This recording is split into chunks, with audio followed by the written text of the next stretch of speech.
Side দেন, space দেন একটু।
কিছু করলেন সম্পদ বিবরণী দাখিল করার জন্য।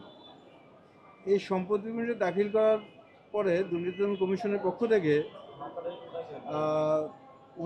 ওনার কাছে নোটিশটা সার্ভ করলেন। উনি নিজের স্বাক্ষর করে একমাত্র স্মার্ট সিটি বসুন্ধরা, আধুনিকতায় এক ধাপ এগিয়ে। নোটিশ গ্রহণ করলেন। গ্রহণ করার পরে নোটিশের যে নির্ধারিত সময় দেওয়া ছিল 21 কর্মদিবসের মধ্যে সম্পদ বিবরণী দাখিল করার জন্য, এই সময়কাল অতিক্রান্ত হওয়ার পরও উনি যখন সম্পদ বিবরণী দাখিল করলেন না, তৎপ্রেক্ষিতে দুর্নীতি দমন কমিশনের পক্ষে নাজমুল হুসাইন উপপরিচালক বাদী হয়ে 23/12/24 তারিখে একটি মামলা দায়ের করেন সম্পদ বিবরণী দাখিল না করার প্রেক্ষিতে।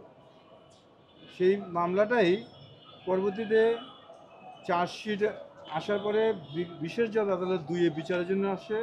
বিশেষ জজ 2-এ বিচারের জন্য আসলে অদ্য বিচারক আসামির উপস্থিতিতে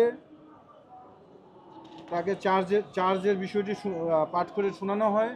শোনানো হলে সে নিজেকে নির্দোষ দাবি করে। এই হলো আজকের আসামি। পরবর্তী দায়িত্ব একটা পরবর্তী দায়িত্ব একটা বলো, 20 তারিখ বলো। হ্যাঁ, 20 জানুয়ারি পরবর্তী ধার্য তারিখ সাক্ষীর জন্য ধার্য করা হয়েছে। এই মামলা এটা নন সাবমিশন কেস 26/1-এ। এই মামলা যদি সে দোষী সাব্যস্ত হয় তাহলে তার 3 বছরের সাজা।